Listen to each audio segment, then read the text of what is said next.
Welcome to Conversations, a podcast provided by the Center for Thriving Leaders and sponsored by Grace Theological Seminary.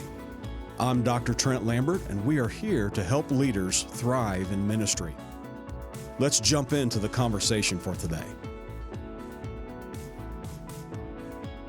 Welcome to Conversations, a podcast provided by the Center for Thriving Leaders, sponsored by Grace Theological Seminary. I'm Dr. Trent Lambert, and we are here to help leaders thrive in ministry. Let's jump into the conversation for today. Today on Conversations, I am joined, and just a great honor to be joined, with Dr. Kathy Steele. She has a doctorate in psychology and counseling, an MA in marriage and family counseling. She's a licensed professional counselor and a licensed marriage and family therapist. Kathy's focus of work has been in the areas of clinical practice and training counselors, treatment of complex trauma, and the biblical principles of counseling integrated with evidence-based counseling methods, including current brain research. She also has a passion about the development of emotional health of ministers and church members and the connection between emotional and spiritual health. Welcome, Dr. Steele. Thank you very much. I'm glad to be here today. You know, this is just a pleasure for me. I pastored for over 20 years, also been in the academic world. And so one of the needs I found as a pastor is I could pray with congregants, I could give them biblical advice. I had minimal counseling training, and oftentimes when I would minister to someone in my church, they would leave my office and inside I would feel, I wish I could offer them more. So your abilities, background, I think is going to be so beneficial for our listeners today. So thanks again for being with us here in Winona Lake. It's a privilege for me. Well, today we've got ministry leaders from around the world, some even internationally, that are going to be joining and listening to this podcast.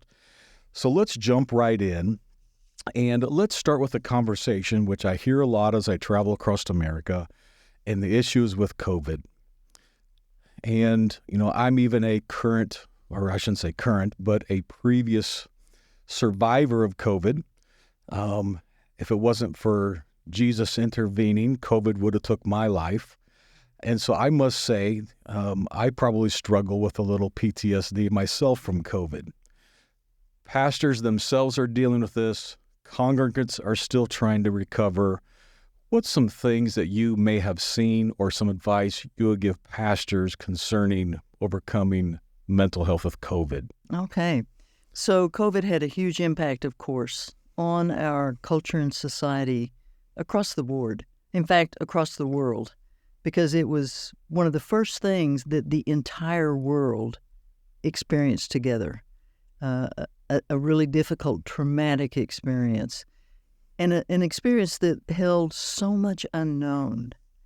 And so this is one of the interesting pieces, I think, for us as believers, as Christians, is that it really revealed in many of our own lives the difficulty we have walking in the unknown and not being able to forecast when this will be over, when will things change, when will we feel safe again. Was very, very difficult, even for Christians, even for believers. Oftentimes when we have a knowledge of the future or a knowledge of when can we go on vacation, a knowledge of will we get back into the classroom, when can we start going to church again, we have a little bit more sense of control, and so we feel safer.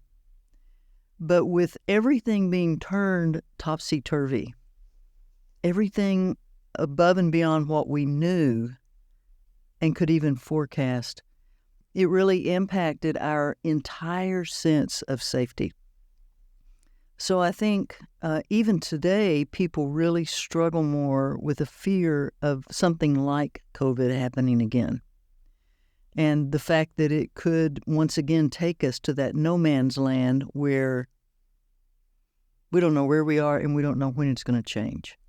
So I think helping for pastors to help their congregants and to help themselves even and their own family, I think it's very, very important for us to really emphasize how much we can know who God is in the midst of whatever we face, and that never, ever changes. And because we know who He is, and we know He is a good and a loving God, we really have to focus on that. We have to focus on those truths to be able to have that sense of, I'm in His hands. He knows what's going on. I can trust Him. And even if the worst happens, even if I lose my life or someone in my family loses their life, I know that He knows all about that and He will carry me through. Because that's what we've seen Him do throughout biblical times as well as current life experiences.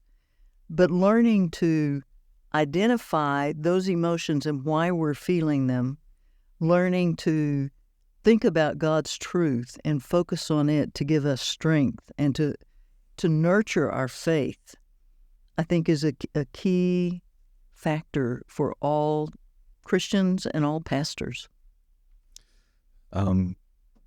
Dr. Steele, recently I was in California, and I sat down with a pastor who had a similar story to myself, who spent a long time in ICU because of COVID. And for he and I just to sit down and talk about our journey, what we went through, I think was healing for both of us. Would you recommend that pastors, leaders, even their congregants, some type of a support group, something where they can just talk about some of these things again? Because we went through something that's never happened before. And was this normal? Did you go through that? What kind of recommendation would you give pastors with any type of a support group? Oh, I think a support group would be wonderful. One of the interesting things about how God has created us in our brain is that when we verbalize and talk about emotions and emotional experiences, our brain actually creates an enzyme that travels down to our fight or flight system, which kind of drives our anxiety level, and it soothes it. And so talking about it helps us to process it. It helps our brain to begin to look for, how do I soothe this? And it's fascinating, but in the book of Psalms, that is often what we see the psalmist doing, expressing those emotions, talking them through with God in this particular case in Psalms most of the time. But then he gets to the end of the psalm and he says, but I will trust God. I will have confidence in Him, because he's been able to express, and then as God created us, to bring down that neutralizing chemical, then we can have that sense of peace and that God's in control.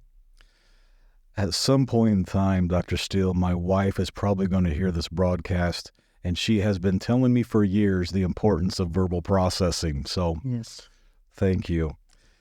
My listening is going to have to become more attuned. Yeah. Let's go to our next question. What is the difference between mental illness and emotional illness? And I heard you speak on this once, and I'm fascinated by your answer. Okay, so I think this is a really important distinction for us. Mental illness actually has to do with not being able to function in daily life very well. And oftentimes it's related to some type of chemical imbalance or genetic heritage, if you will, even within the body, within the brain. Mental illness is a brain disease, just like diabetes is a disease of the pancreas usually. Heart disease is a disease of the heart. Well, the brain gets disease too. And it actually can actually be impacted by our emotional health. And so emotional health is a lot more about emotional regulation, awareness of our emotions. What type of coping skills do we have? Are we verbalizing and processing our deep emotions? Or are we just stuffing them or pushing them away because we're afraid of them? So it's almost like a continuum line. And we see many people struggle with what I would call emotional dishealth or emotional illness, if you will. Not mental illness, but emotional illness. And it might be worry, feeling down, not really truly depressed, but feeling down, mild depression, poor relationships that cause stress in our lives. And we begin to have a lot of emotional reactivity. And that's sort of the beginning edge for mental illness.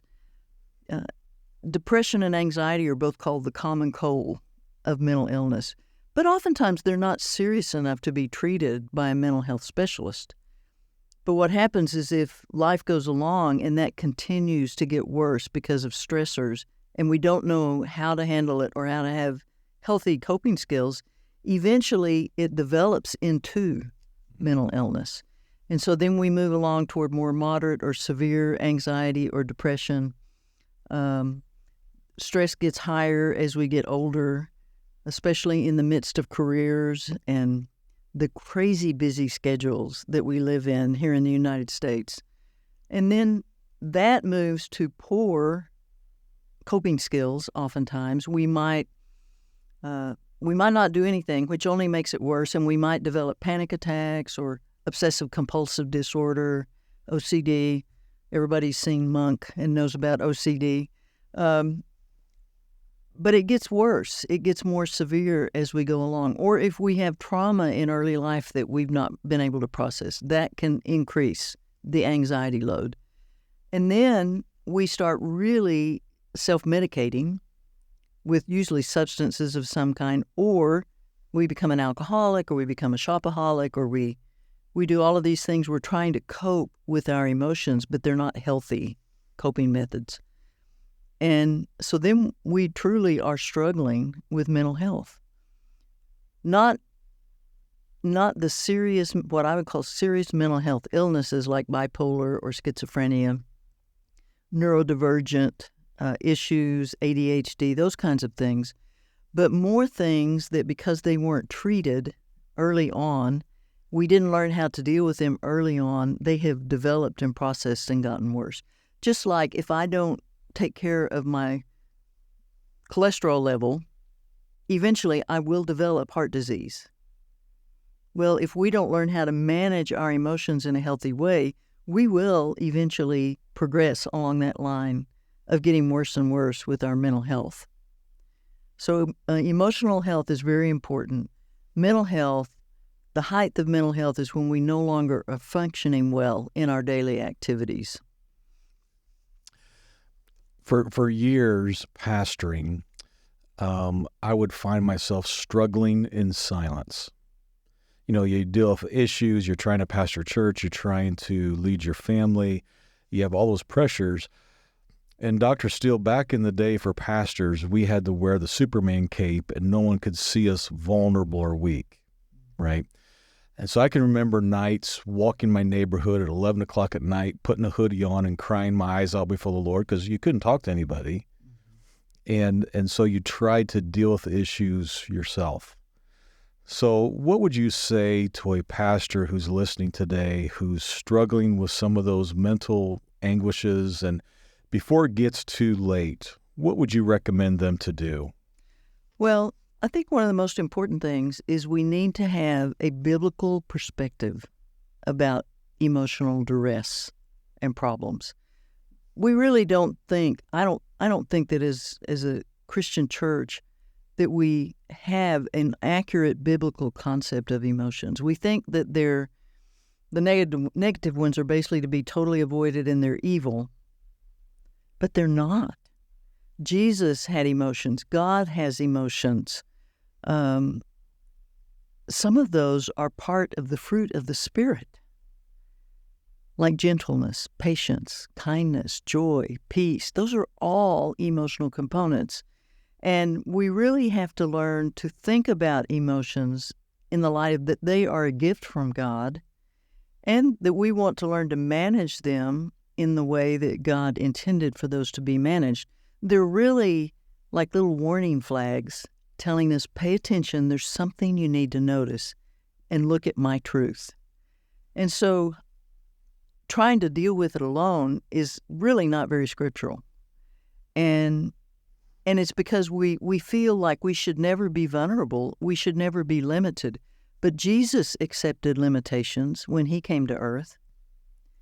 Jesus was vulnerable when he wept, when he grieved. he was vulnerable. He showed his emotions. And part of literally the family aspect of the church is to be there for each other so that when we are in these moments of vulnerability and emotional pain, we can minister to each other and help each other. So I don't really think God calls any of us to be supermen emotionally. When you look at Paul's writing and you start looking at what he writes describing his own emotions, he was very transparent. And so if he was annoyed with Peter because Peter sat down and ate with wouldn't eat with the Gentiles, ate only with the Jewish people when they came for a visit, he was very upfront about that. He talked about that with Peter. He dealt with that. He talked about in 2 Corinthians 1 about how things were so difficult in their ministry that sometimes they despaired of life. Wow. Is life really worth living like this? Can I go on? Can I survive this? And he was open about that. He was authentic and transparent. And I think one of the most important truths that we've missed in our beliefs about emotions is that it's okay to recognize that we have limits. It's okay to recognize that we're vulnerable, because we are. We all are. Thank you for that. I think that's very helpful. And I hope the pastors and leaders that are listening got that we are all vulnerable and we're not called to suffer in silence. Let's transition just a minute now, because pastors are struggling as well of how to minister to people that are dealing with these type of scenarios. And so how do we recognize if someone is struggling with mental health? Okay, so there are just really some specific symptoms, warning signs for mental health, and they're not complex. One of them would not necessarily indicate that you were mentally unhealthy or emotionally unhealthy, but they are progressive. The ones that I'm going to share are very progressive. Like the further down you go, the more serious it gets. And so one is just isolating yourself. Now, just remember, teenagers isolate themselves from their family. They're going through differentiation. They're separating from their family. It's part of their task that they have to do. I don't think any of us want our kids to be living with us when they're 45 years old. You know, we want them to be independent and doing what God's called them to do. But it's part of what God calls them to do. When they get married, they're to leave and cleave. And that's very much emotionally, not just always physically. So, but when people start isolating in an unusual way from family, friends, coworkers, that's a warning sign. Having lower energy than usual can be a warning sign. It can be a sign of depression. Sleeping too much or too little can be a warning sign. If you're not physically sick and you're just sleeping the day away, take a look at that. There's something going on. I've seen many people who are high functioning in their work, but then they come home over the weekend and they sleep the entire weekend, even though they get enough sleep every night. And it's an avoidance tactic sometimes. Eating too much or too little. And that can just be, related to eating disorders. But it's not, if they're eating more than usual or they're not eating as much as usual, that can be a sign. The increased use of substances. I always am concerned when someone tells me that they have to have, let's say, a drink. They have to have a drink of alcohol every day just to kind of mellow out before they go home. Well, that's self-medication. You're medicating your emotions. And that's not the best coping skill. And that worries me because it actually is a path to addiction, which becomes a mental illness because the brain actually changes its structure and how it manages being able to deal with stress. Racing thoughts. We're getting into some of the more serious issues here. Racing thoughts is not a good sign at all. Lower performance at work, more interpersonal conflict than normal is another warning sign. Feelings, constant feelings of irritability or guilt, hopelessness or worthlessness. neglecting your own personal hygiene and personal care. Those are all warning signals. And so if if several of those things are going on, it's time to have a talk. And sometimes I've approached people and say, I'm really concerned about you. I've noticed this. Would you mind sharing with me what's going on? And oftentimes people, when they begin to talk about it, they realize that they are really struggling with something. Some of these are indicators of serious mental health, like bipolar or schizophrenia. Some of them are indicators of having past trauma that's never been processed. So these types of things we need to pay attention to. Escalating a little bit farther with some of those behavioral mental problems/disorders. In our current culture, we've got such a shift, even with gender identity and so much of these variant issues going on.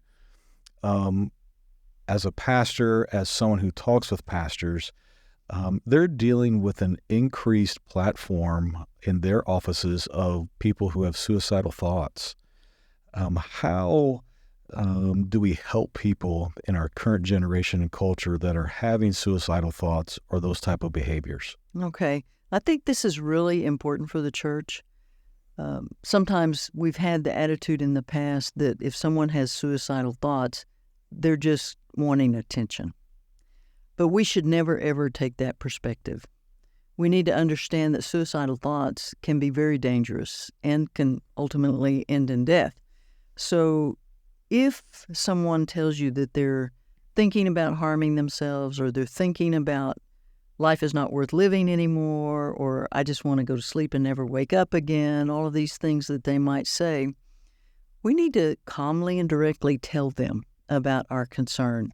And just ask them, I notice you're going through a really hard time, and I'm concerned that you might be considering suicide.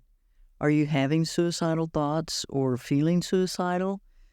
Sometimes we're worried if we bring that up, we lead them into that. But the research shows that that's never the case.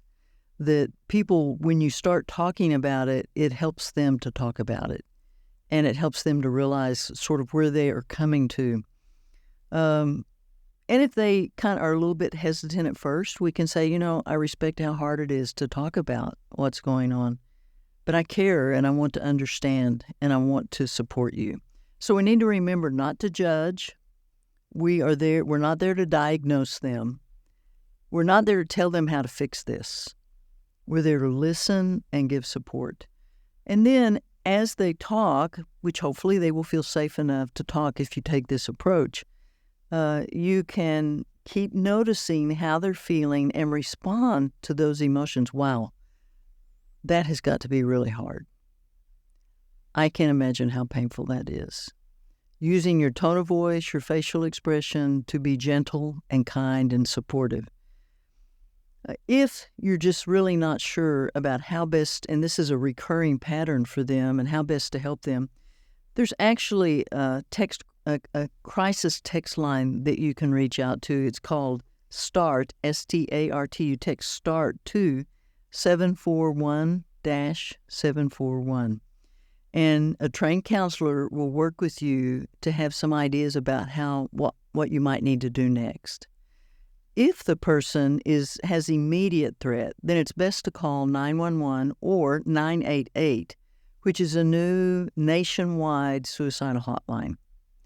And they usually have counselors ready who speak various languages, who can talk to the person and help them. We don't want to take this lightly because we don't want to lose our friends to suicide. Years ago in the church, if someone would come to our office and they said they were depressed, the church would respond, well, let's bind the devil, or, let's do spiritual warfare, which there's still some aspects to that for sure. Pastors are depressed. They're trying to minister to people in their churches that are depressed. And one of the common questions that I get is medication for depression.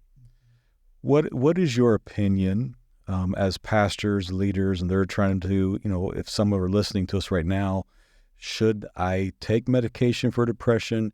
Should I encourage anyone I counsel take medication for depression? What is your opinion, doctor? Well, I believe that medication, just like any illness, medication can be the exact right prescription. It can be the exact right thing to do. I think we have to be alert and aware. Sometimes we run to medication really quickly, and it's important to recognize that there are other things we can do in addition to medication. For example, research is showing that walking briskly for 30 minutes, 5 days a week, has the same impact as an antidepressant. So antidepressants are extremely effective for some people, and for some people, they're not so effective. It depends a lot on your metabolism rate, your physiological makeup. So they're not effective for everybody, about 50%. But I think anytime someone comes to more of a moderate or severe depression and they're not able to shake that, they probably need to talk to their doctor about trying some medication. And the first round of whatever they take might not work. So they might have to try a different medication. But at the same time, I also think it's important to learn techniques that are natural that God has given us, like walking and exercise, like deep breathing, which can really make a difference. And there are other techniques that have been shown to work really well for depression also. So, but it's not a shame to take medication for a mental illness. I take medication to strengthen my heart. I'm not embarrassed about that. If it looks like it's the best thing for me to take a medication for depression, I shouldn't be embarrassed about it. It's a brain function. It's not a shame issue. And so we need to be very careful in the church that we're not discouraging people from doing what their physician may be asking them to do. Well said. Thank you. I think for so long it was looked at as an embarrassing thing or a shameful thing. And just as we take medicine for something else that's going on, if it helps regulate and bring some evenness to your relationships for a season until you can get that conquered, yeah. Thank you so much for that answer. As we transition to the end of our podcast today, how can the church encourage mental health? Well, there are a number of things that we can do. And some of them are, you think, oh, well, of course, why didn't I think of that? But sometimes we treat people who have mental health issues differently. We treat them like they're an alien almost. We're not quite comfortable because we don't know if they're going to stay safe or if they'll be safe. We don't know what to say. We feel inadequate ourselves. And none of those are really good, loving responses. So I think it becomes very important for us to realize that our number one responsibility is to love a person, even if he has a mental health issue, and to value them.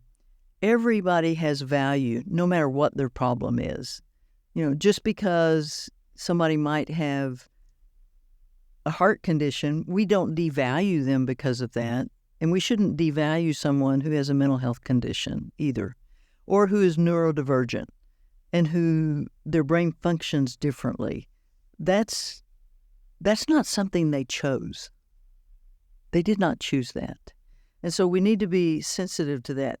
I think in the church we can do things like study biblical characters who struggled emotionally, like David in the Psalms or Elijah. Even Moses had his struggles with anger. And so we need to study those characters and look at how they managed emotions, how they dealt with emotions. We need to elevate stories of church leaders and spiritual leaders across the ages who had mental health problems. There are a lot of really famous people, like Charles Spurgeon, who had mental health problems, Luther, and others. We need to accept that for some people, mental health is going to be a long-term struggle. And reading the Bible more and praying more will not help change that. That will help them in their growth, in their trust in God, but it won't change that illness any more than reading the Bible and memorizing the Bible and praying more would take away diabetes. I mean, it's a physiological issue. And so we need to realize that we need to affirm mental health professionals, of course, being selective as far as being sure that we're using mental health professionals who have a healthy respect for God and for His Word and His values. We need to develop good relationships with trusted professionals so that we can know who to send people, refer people to. And we need to be, when it's appropriate, we need to be authentic in sharing our own struggles. The pastor who never shares his own struggles becomes an unreachable goal for his entire church. I could never be like that. I could never be as spiritual as you are. I could never, because they never see any flaws. And that's why it's so important that we learn to be authentic. We need to eliminate the assumption that mental health is always due to sin, because it's not. Mental health can be inherited. It can be due to someone else's sin against us. I mean, there are all kinds of things that cause mental health problems, and they're not just because someone committed a sin and now they're suffering because of it. And then we need to be sure that our church is a safe place for people, whatever their struggle, whether it's addiction, whether it's actual mental illness, neurodivergent differences, whatever it is, our church needs to be a safe place. And those are all really important things. We should know good books about mental health. We should have good resources on hand for mental health. We need to educate ourselves and our people about mental health. Churches today do things like health fairs. Everybody in the senior adult group can come and get their blood pressure tested or do this or do that. Next week, I'm speaking at my church to our senior adults about mental health. They need to be educated. Our entire churches need to be educated about mental health so that we can truly love people. This brings us to our last question for our podcast. And as a pastoral leader, I've always led by with the understanding I reproduce what I am. Yes. And if I am unhealthy, I am going to reproduce unhealthy people in my church. And so what is your advice of how do we impact our own emotional health and of those of the people in our churches? Well, it definitely has to start with us. We can't help someone else do something that we don't do ourselves. We just can't. We are human beings, not human doings. And so who we are and our own mental and emotional health is going to impact everybody around us. And, it is not a culture of do as I say, not as I do. That just doesn't really work. We have to be and to know how to help other people. So I think, working on your own emotional health is really important. Learning, we can work on our emotional health. We can't always do so much toward our mental health until we get diagnosis and get help. But there's a lot we can do about our own emotional health. And it starts with having that biblical perspective about emotions. But then we have to really get to know ourselves and pay attention to our emotions. Learn to recognize our emotions can often be like an iceberg. The tip shows outside, but underneath there are all kinds of emotions that are not only hidden to others, sometimes they're hidden to us. Jeremiah says that our hearts are deceitful. Our hearts deceive us. We deceive ourselves. And you can struggle with emotional health and not even realize you're doing it. You can be angry and not realize you're an angry person. You can be depressed and not realize you're a depressed person. And so we have to learn to really pay attention to our own emotional health. I like to use a little acronym. It's RAIN, R-A-I-N. R is for recognize I'm having an emotional reaction. Learn to notice what's happening inside my body. And oftentimes our body is actually showing us emotions. For example, we start clenching our teeth or clenching our hands, or our neck gets tight, or we have a knot in our stomach. That's really our body saying, pay attention. Something emotionally is going on here. And then the A is for acknowledge what I'm feeling and accept it. So figure out, what am I really feeling? Is it anger? Or is it really fear about something? Or is it grief about something? Or what kind of happiness am I having? Is this really joy? Or is it more of a happiness dependent on circumstances? Which means when I don't have those circumstances, I'm not going to be happy. What is my experience? Pay attention, recognize and acknowledge. And then the I is for investigate. Figure out, why am I having this emotion? What's going on? Why did I react that way? Why did I get so angry about that? Why did that scare me? What am I afraid of losing? And so we need to think about what's going on and what's driving. What is the message of this emotion? It may be, I need to set some boundaries, some healthy boundaries in my life. I need to learn to say no. Or it might be, wow, I'm really afraid that XYZ is going to happen. Can I trust God with that? So the N is for nurture, and nurture is for us to focus on God's truth and think about what His truth is in this situation. So if I'm afraid I'm going to lose, it could be anything. It could be my job position.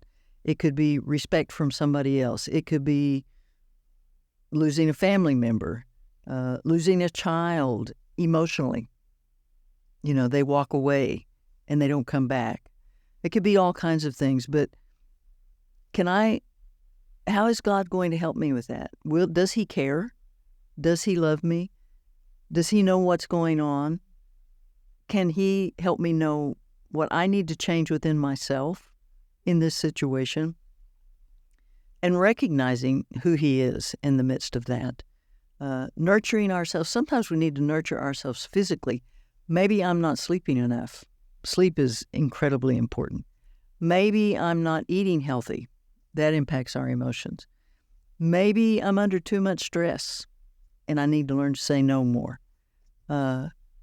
Maybe it's a hormonal shift. And that goes for men and women. If men have surges of testosterone, they can become very aggressive and angry. If women have shifts in their emotions, they can become very depressed or anxious. So what's going on? What is this all about? If my blood sugar drops, I need to eat protein, preferably, to bring that blood sugar back up.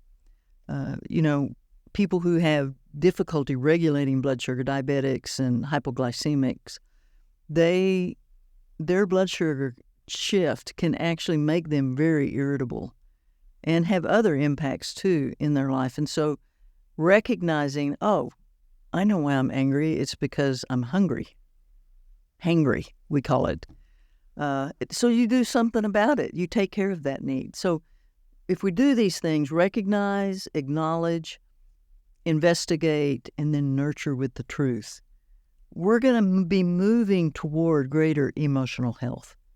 And that leads us toward greater spiritual health, because if we're going to really know God, we have to learn to know ourselves. And we can't if my emotions are not transformed, I'm not wholly His. We talk a lot in the church about changing our behavior. We talk about changing our thoughts, but we don't talk much about changing our emotions. But God wants to transform all of me. And I think it's a lifetime job. It's not like, I'm going to go to camp this summer and learn how to do this. Because fortunately, God does not show us everything at once that needs to be transformed. But little bit by little bit, He begins to transform us till we get to the point that we truly are demonstrating the fruit of the Holy Spirit. many of which are emotions. Amen. Well said. Discipleship begins with discipline on ourselves. Yes.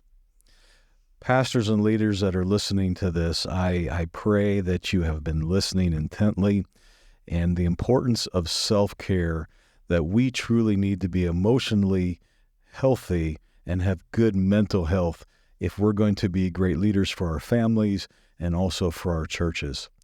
Dr. Steele, it has been a pleasure to have you in the Seminary podcast room and to dialogue about this. Thank you. Thank you, and may the Lord lead all of you to become emotionally healthy. This is Dr. Trent Lambert with the Center for Thriving Leaders and Grace Theological Seminary, challenge you to keep thriving in ministry. Thanks for joining us. God bless. This is Dr. Trent Lambert with the Center for Thriving Leaders and Grace Theological Seminary, challenging you to keep thriving in ministry. Thanks for joining us today.